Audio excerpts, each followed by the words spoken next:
Education centre पर आप सभी को स्वागत है। 2024 बिहार बोर्ड क्लास 10 जितने भी स्टूडेंट्स तैयारी करते हैं उसके लिए बेहतरीन एक प्लेटफॉर्म की अगर बात करें तो एजुकेशन सेंटर है, जहां पर हर चैप्टर वाइज चैप्टर जो वीडियो अवेलेबल है और आप जो है इसका प्लेलिस्ट में जाकर के देखें। जैसा कि अभी हम बात कर रहे हैं 13.1 BTC मैथ का जो कुछ क्वेश्चन है 1 से लेकर के 4 तक, इसके जैसा कि पहला वीडियो में हमने डाल चुके हैं। अगर आप नहीं देखे हैं तो इससे पहले आप उसे देखें। और यहाँ से हम जो बात करेंगे आज 5वां नंबर क्वेश्चन है। जैसा कि 5वां नंबर क्वेश्चन में दिया गया है, एक घनाकार ब्लॉक के एक फ्लॉक को अंदर की ओर से काट कर एक अर्धगोलाकार गड्ढा इस प्रकार बनाया गया है। तो जैसा कि आप बोर्ड पे देख सकते हैं कि एक घनाकार हम बनाए हैं और ऊपर एक अर्धगोलाकार बनाए हैं।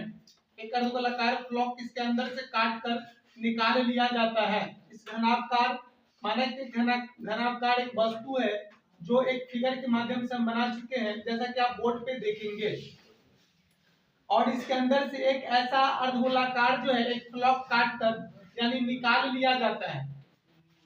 इसके आगे नेक्स्ट हम फिर क्वेश्चन को पढ़ते हैं। तो एक अर्धगोलाकार गड्ढा इस प्रकार बनाया गया है कि अर्धगोले का व्यास घन के किनारे के बराबर है। तो शेष बचे ठोस पृष्ठीय क्षेत्रफल ज्ञात करें।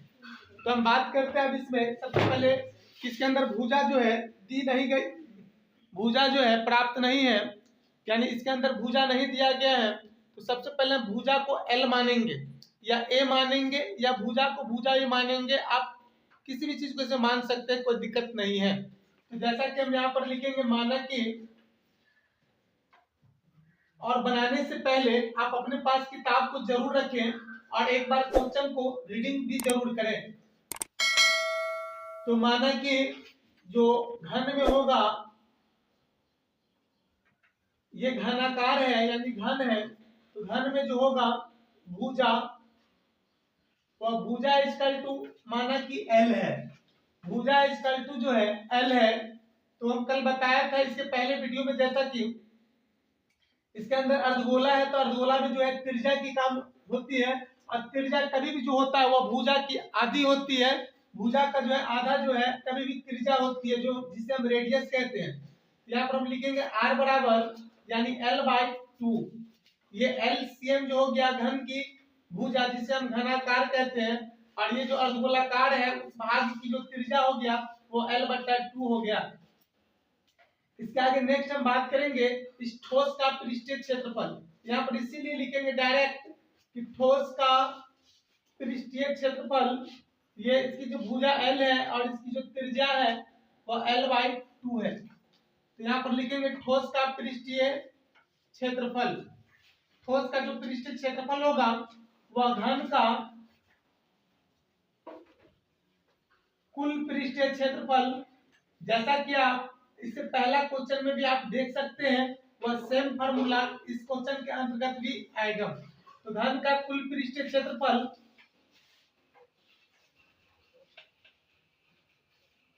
माइनस अर्धगोला का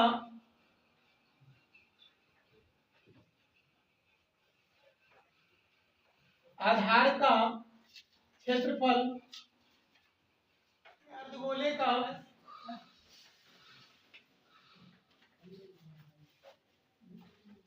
वक्र पृष्ठीय क्षेत्रफल। तो यहाँ लिखे घन का जो कुल पृष्ठीय क्षेत्रफल होता है वह 6 गुने भुजा स्क्वायर होता है माइनस अर्धगोला का जो आधार का क्षेत्रफल होता है। किसी भी चीज का आधार का क्षेत्रफल, जैसा कि हमसे पहला क्वेश्चन में बात कर चुके हैं, वो पाई आर स्क्वायर ही होता है। तो आप यहाँ पर पाई आर स्क्वायर रखें और यहाँ पर प्लस का प्लस, वो अर्धगोला का वक्र पृष्ठीय क्षेत्रफल वह 2 पाई आर स्क्वायर होता है, तो 2 पाई आर स्क्वायर रखें। फिर यहाँ 6 गुने भुजा स्क्वायर, तो ध्यान दें कि भुजा का जो मान यहाँ L है, आप यहाँ पर L का स्क्वायर करें माइनस यहाँ पर पाई आर स्क्वायर 1 है और यहाँ पर 2 पाई आर स्क्वायर है, यानी 2 पाई आर स्क्वायर में से 1 पाई आर स्क्वायर को आप जब घटाएंगे, यहाँ प्लस में ज्यादा वाला है तो प्लस में ही 1 पाई आर स्क्वायर बचेगा। जैसा कि कल भी इस फार्मूला के माध्यम से हम इससे बिफोर क्वेश्चन को हम सॉल्व कर चुके हैं। अगर आप नहीं देखे तो उस वीडियो को पहले देखें। यहाँ पर 6 यहाँ पर जो हो जाएगा, यहाँ पर l का स्क्वायर जो करेंगे तो l स्क्वायर हो जाएगा, यहाँ पर 6l स्क्वायर हो जाएगा, प्लस यहाँ पाई का पाई ही रहेगा, r का जो मान हो जाएगा वो l/2 है। तो यहाँ ध्यान दें कि l/2 यहाँ r स्क्वायर का फॉर्मूला है, तो आप यहाँ पर भी स्क्वायर करें। अब यहाँ ध्यान दें कि 6l स्क्वायर का 6l स्क्वायर होगा, प्लस पाई का पाई होगा, l का स्क्वायर करेंगे तो l स्क्वायर होगा और 2 दूना 4 होगा। आप इस चीज को फिर से यहाँ से जो आप बट्टा प्रकार जोड़ के माध्यम से कर सकते हैं। तो फिर आप यहाँ पर जो है बट्टा 1 लेकर के आप बट्टा प्रकार जोड़ कर सकते हैं। तो यहाँ पर बट्टा प्रकार जोड़ कर सकते हैं। यहाँ जो 1 और 4 का जब आप एलसीएम लेंगे तो यहाँ पर 4 प्राप्त होगा, और यहाँ 1 को 4 बार में यहाँ पर 6 चौका 24 होगा, 6 चौका 24 होगा, 24l स्क्वायर प्लस 4 का 4 होगा, तब पाई l स्क्वायर का पाई l स्क्वायर यहाँ पर लिखें।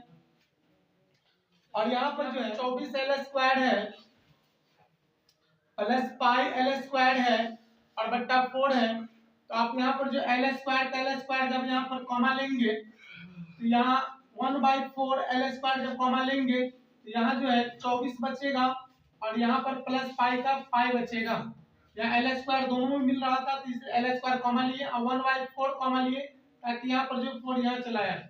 अब ध्यान दो, यहाँ पर 1/4 का 1/4 लिखे, l स्क्वायर का l स्क्वायर लिखे, और पाई को आप पहले लिख सकते हैं और 24 को आप बाद में भी लिख सकते हैं। या तो आपका इतना पर भी सही है और या तो इतना पर भी सही है। आंसर जिस रूप में है तो आप उस रूप में भी लिख सकते हैं, और या इतना पर भी क्वेश्चन दिया गया। इसके अंदर दवा का एक कैप्सूल है, तो दवा का एक कैप्सूल है, एक बेलन के आकार का है। सबसे पहले एक बेलन का आकृति में दर्शाए, चाहे वह दवा का कैप्सूल हो या किसी प्रकार की कोई वस्तु हो, वह जिसके आकृति में कह रहा है उस आकृति में आप उससे दर्शाएं।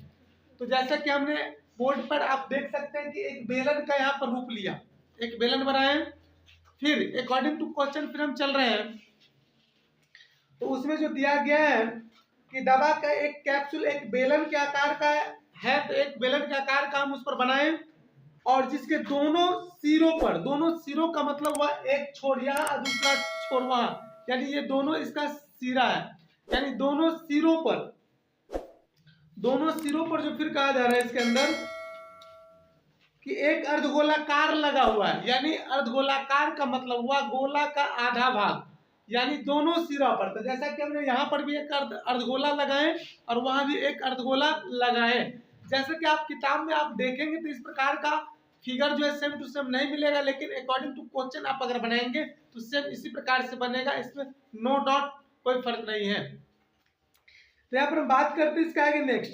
तो दोनों सिरों पर अर्धगोलाकार जो है, अर्धगोलाकार लगा हुआ है, अर्धगोला लगा हुआ है। फिर बताया जा रहा है कि जैसा कि 13.10 में आप देखें, पूरे कैप्सूल की जो लंबाई है वह 14 मिलीमीटर है, और उसका व्यास जो है वह 5 मिलीमीटर है, यानी mm है।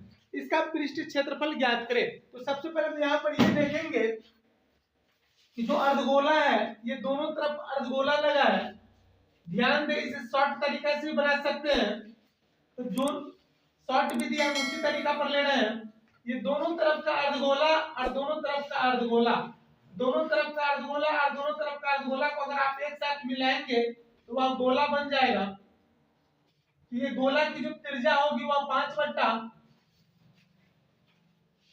होगी, क्योंकि इसका जो व्यास है वह 5 है, इसीलिए इसको जो है एक गोला हो गया। दोनों अर्धगोला को एक साथ मिलाने के बाद वह गोला बन गया, और गोला की जो त्रिज्या है वह 5/2 है। सबसे पहले हम यहाँ पर लिखेंगे माना कि कैप्सूल में नहीं, यानी बेलन में कैप्सूल जो बना हुआ है वह दो प्रकार की आकृतियों से मिलकर बना है। जैसा कि एक बेलन से और दोनों अर्धगोला से, यानी एक बेलन के दोनों सिरों पर जो है अर्धगोला लगा हुआ है, तो दोनों अर्धगोला और इस बेलन के जो मिलने से जो बना है वह जो वस्तु है वह कैप्सूल के आकार का है। हम यहाँ पर लिखेंगे बेलन में, यानी जो व्यास 5 है यानी d, तो रेडियस जो होता है वह d/2 होता है, यानी 5/2 2 हो जाएगा। और आप ध्यान दें कि यहां से और यहां तक, यानी ये दोनों अर्धगोला का और ये बेलन का जो दोनों मिलाकर के जो कुल लंबाई है वो 14 है। यहाँ पर लिखे कुल लंबाई जो है, कुल लंबाई 14 है। इसीलिए बेलन की जो ऊंचाई होगी या बेलन की जो लंबाई होगी, यहाँ पर बेलन की लंबाई जो होगा वह बेलन की ऊंचाई ही होगा। यहाँ पर बेलन की ऊंचाई लिखे, यानी बेलन की h बराबर या बेलन की ऊंचाई बराबर कुल लंबाई में से आप जो दोनों तरफ अर्धगोला में जो त्रिज्या लगा है उस दोनों को जोड़कर आप घटा सकते हैं, या तो 14 में से 14 माइनस, जैसा कि हम ग्राफ में यहाँ पर दिखा रहे हैं, 14 माइनस 5/2 और फिर 5/2। तो आप इसको जब घटाएंगे तो जो प्राप्त होगा वह बेलन की ऊंचाई प्राप्त होगा। या तो आप इस तरीके से भी कर सकते हैं, 5/2 का मतलब 2.5 होता है और फिर 5/2 का मतलब 2.5 होता है। तो ये यहाँ पर माइनस है और यहाँ पर माइनस है, तो दोनों माइनस माइनस एक साथ जुड़ जाएगा माइनस में, तो 2.5 और 2.5 को जो जोड़ेंगे वो 5 प्राप्त होगा, और 14 में से जब 5 को जब माइनस करेंगे तो 9 होगा। तो आप डायरेक्ट भी ऐसे कर सकते हैं, या तो बट्टा प्रकार जोड़ के माध्यम से भी कर सकते हैं, ये एज यू लाइक है। चलिए इसके आगे हम फिर बात करते हैं। तो यहाँ पर जो है बेलन की जो ऊंचाई होगा, बेलन की जो ऊंचाई निकलेगा वो h बराबर वह 14 में से, यानी आप समझ गए होंगे कि इधर का 2.5 और इस तरफ का 2.5, यानी आप डायरेक्ट जो 5 को घटा सकते हैं। तो आप यहाँ पर जो बचेगा वह शेष जो बचेगा वह 9 होगा, वह बेलन की ऊंचाई है। और यहाँ पर जो है कैप्सूल का पृष्ठीय क्षेत्रफल जो होगा वह बेलन का वक्र पृष्ठीय क्षेत्रफल जो गोला का वक्र पृष्ठीय क्षेत्रफल, इसका फार्मूला होता है 2πr(h) होता है, इसका 4πr² होता है। आप देखें यहाँ पर 2 जो है मिल रहा है तो आप 2 कॉमन लेंगे, पाई यहाँ भी तो यहाँ पर कॉमन लेंगे। इतना बच्चे के मन में ऐसा भ्रम उत्पन्न होता है, भ्रांतियां उत्पन्न होती होगी, यहाँ 2 तो यहाँ 2 मिलता है, लेकिन 2 का पहाड़ा में 4 आता है 2 दूना, इसीलिए जो है यहाँ पर 2 कॉमन लेंगे। यहाँ पर r यहाँ भी r है, यहाँ भी, और यहाँ पर x जो बचा, और यहाँ पर जो है 2 दूना 4 का 2 और यहाँ पर r हुआ। यहाँ पर ध्यान दें 2 का 2 लिखेंगे, और पाई का जो मान होगा वो 22/7 होगा, और r का जो मान होगा वो r का मान 5/2 रखें। h का जो मान होगा वो 9 होगा, और प्लस यहाँ पर 2 गुने जो r का मान होगा वो 5/2 होगा। 2 से आप 2 को काट भी सकते हैं, 22 पंचे 110 होगा, 22 पंचे 110 होगा, तो आप 110 रखें, और यहाँ पर 2 से आप 2 को काट सकते हैं। जब 9 और 5 को जोड़ेंगे तो यहाँ पर 14 होगा, और बट्टा में यहाँ पर 7, ये वाला 7 जो बट्टा में यहाँ आ गया, तो 7 से आप इसे काट सकते हैं, 7 गुना 14, यहाँ पर 110 गुने 2, यानी यहाँ पर 220 जो हो जाएगा, इसका बेस्ट आंसर हो जाएगा। तो इसके आगे जो नेक्स्ट क्वेश्चन है वह 7 नंबर क्वेश्चन है, उस पर हम बात कर रहे हैं। और आज का जो लास्ट क्वेश्चन है, और जो शेष क्वेश्चन 2 है, लंबा वीडियो होने के कारण जो है उसको हम नेक्स्ट वीडियो में फिर से अपलोड करेंगे। अगर आप लोग को अच्छा लगे तो लाइक और सब्सक्राइब जरूर करें, और जो विद्यार्थी जो आपको क्लास 10वीं की जो तैयारी करता है या करती है उसके पास तक आप जरूर पहुंचाएं। तो इसके आगे हम क्वेश्चन पर बात कर रहे हैं। कोई तंबू एक बेलन का आकार का है, तो सबसे पहले यहाँ पर हमने एक बेलन का फिगर को दर्शाया, जैसा कि आप बोर्ड पे देख सकते हैं। उसके बाद जिस पर एक शंकु अध्यारोपित है, आप किताब को थोड़ा थोड़ा पढ़ें और उसके बाद जो है उस फिगर को ड्रॉ करें।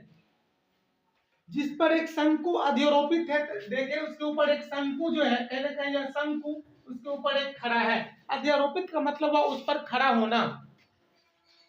यदि बेलनाकार भाग की ऊंचाई और व्यास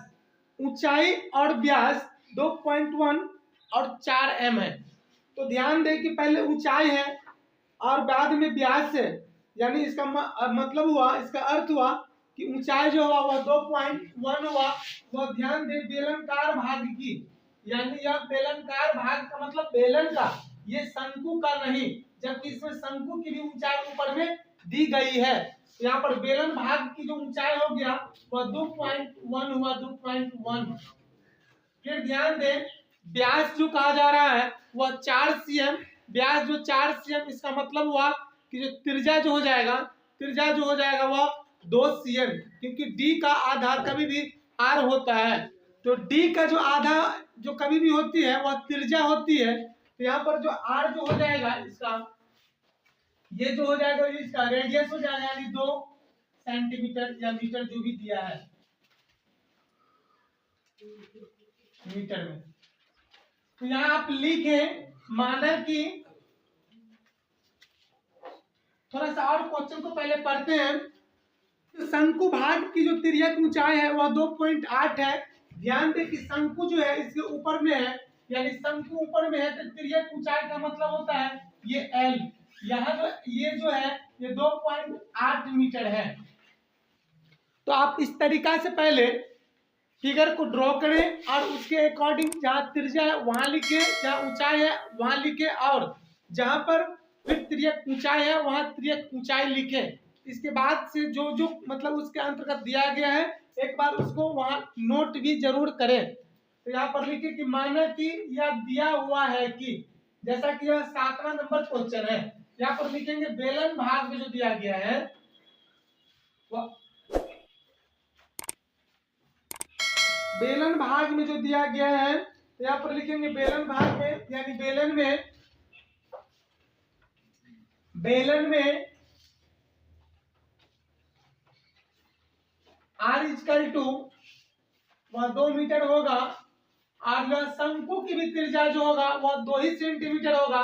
तो आप ऐसे भी लिख सकते हैं कि शंकु की त्रिज्या बराबर बेलन की त्रिज्या बराबर 2 मीटर, यानी शंकु की त्रिज्या भी 2 मीटर और बेलन की त्रिज्या भी 2 मीटर, यानी दोनों की त्रिज्या जो होगी वह 2 मीटर ही होगी। फिर जो h होगा वह जो h 2.1 होगा, या बेलन में है h 2.1 मीटर, और शंकु में जो L है तिर्यक ऊंचाई, इसको भी आप नोट करेंगे कि शंकु में यानी L जो है वह 2.8 सेंटीमीटर है। तो आप ध्यान दें, क्वेश्चन के अंतर्गत कहता होगा कि कैनवास का क्षेत्रफल, तो कैनवास का क्षेत्रफल जो कहता है आप ध्यान दें, वह कैनवास जो बना है, वह जो तंबू जो बना है, वह तंबू एक बेलन पर जो है एक शंकु अधिरोपित है, और एक बेलन पर एक शंकु के ऐसा डिजाइन है, उस प्रकार का एक तंबू बना है, और उस तंबू का में जो कैनवास का मतलब होता है कपड़ा, उसके अंदर जितना भी कपड़ा लगाया गया है उसका करप पृष्ठ। आप यहाँ पर लिखेंगे कैनवास का क्षेत्रफल बराबर, कैनवास का मतलब होता है कपड़ा, यानी इस प्रकार का जो तंबू है वह एक बांस का बनाया गया है, तंबू जो है वो बांस का बनाया गया है, तो उसके अंदर जो कैनवास लगाया गया है वह कितना कैनवास लगाया गया है उसका आप जो है पृष्ठीय क्षेत्रफल ज्ञात करें। तो आप यहाँ पर ध्यान दें कि लिखेंगे कैनवास का पृष्ठीय क्षेत्रफल बराबर, कैनवास का पृष्ठीय क्षेत्रफल बराबर, कैनवास का पृष्ठीय क्षेत्रफल बराबर जो होगा यहाँ पर बेलन का, आप लिखे बेलन का वक्र पृष्ठीय क्षेत्रफल जोर बेलन के ऊपर जो है वह शंकु भी है, तो आप ध्यान दें कि शंकु का वक्र पृष्ठीय क्षेत्रफल, बेलन का जो वक्र पृष्ठीय क्षेत्रफल होगा वह 2 पाई r h होगा, और शंकु का जो होगा वह पाई r l होगा। 2 पाई r आप देखिए, सॉरी 2 नहीं मिल रहा, पाई r और पाई r देखिए तो आप दोनों में मिलता है, तो आप उसे कॉमन ले सकते हैं। यहाँ पर 2 बचेगा और यहाँ पर h बचेगा, और यहाँ जो है l बचेगा। पाई का जो मान होगा वो 22/7 यहाँ पर लगेंगे, जब तक 3.14 नहीं क्वेश्चन में अगर कहा जाता है तब तक। यहाँ पर r का मान जो होगा वो r का मान 2 होगा, फिर यहाँ पर 2 गुने h का मान जो होगा वह बेलन में h का मान 2.1 होगा, तो आप 2.1 रखें, प्लस l का मान जो है 2.8 है, तो आप 2.8 रखें, जैसा कि यहाँ पर l का मान दिया गया है। आप यहाँ से कैलकुलेशन फिर करें तो 22 गुना 44 होगा, अब बट्टा 7 का बट्टा 7 होगा, और यहाँ 21 को 2 से जब आप गुना करेंगे यहाँ पर 42 होगा। अब प्लस का प्लस, यहाँ 0.1 है तो आप यहाँ पर 0.1 रखें, यहाँ प्लस का प्लस 2.8 का 2.8। ध्यान दें जो कोष्ठ के अंदर जो क्रिया है जोड़ की, तो आप जोड़े, तो यहाँ पर लिखिए 44/7 तो 44/7, 44/7 तो 44/7, और जब 42 को और 28 को आप जोड़ेंगे यहाँ पर 70 प्राप्त होगा, तो आप गुना में रखें यहाँ पर 70, और यहाँ पॉइंट है दोनों संख्या के एक एक अंक के आगे, यहाँ पर भी यहाँ पर जो है पॉइंट रखे। पॉइंट के बाद जो होता है 0, तो उसका वैल्यू कुछ भी नहीं है, यानी ये जो है आप 7 के बराबर है, तो यानी आप 7 को 7 से काट सकते हैं। तो ध्यान दें कि यहाँ पर जो प्राप्त होगा वह 44 होगा। यहाँ पर ध्यान दें, यहाँ से हम नोट कर रहे हैं, यहाँ पर 44 होगा, यानी यहाँ पर 44, यानी ये 44 मीटर निकला, 44 मीटर, 44 मीटर यानी यहाँ निकल चुका है। तो आप क्वेश्चन में थोड़ा सा और देखेंगे, कह रहा है कि 1 मीटर का जो लागत है, 1 मीटर की जो लागत है, 1 मीटर की जो लागत है वो 5। तो आप ध्यान दें कि इसमें जो तंबू है, यानी 1 मीटर जो कैनवास, यानी इस प्रकार का जो बांस का बना हुआ एक तंबू है, तो उसमें जो 1 मीटर कैनवास लगाता है, यानी कैनवास का मतलब होता है कपड़ा, यानी 1 मीटर दूरी तक अगर सेलिंग करवाता है तो उसे 500 रुपया लागत लगता है। यानी 44 मीटर की अगर उसमें जो है सेलिंग करवाएगा, 44 मीटर जो है उसमें जो कपड़े लगवाएगा, यानी कितना रुपया खर्च होगा, यहाँ पर ये पूछा जा रहा है। यहाँ पर लिखेंगे कि 1 मीटर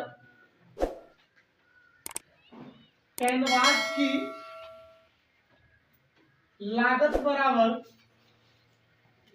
500 रुपया,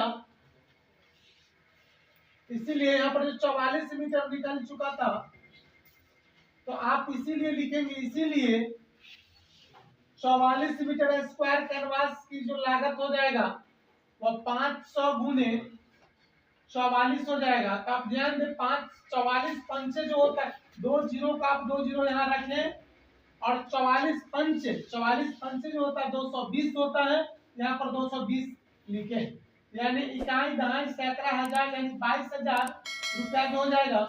यह टोटल कितना हो जाएगा, 44 मीटर कैनवास का, 44 मीटर कपड़ा लगाने का, यानी कैनवास का जो कुल लागत होगा यह इतना रुपया होगा।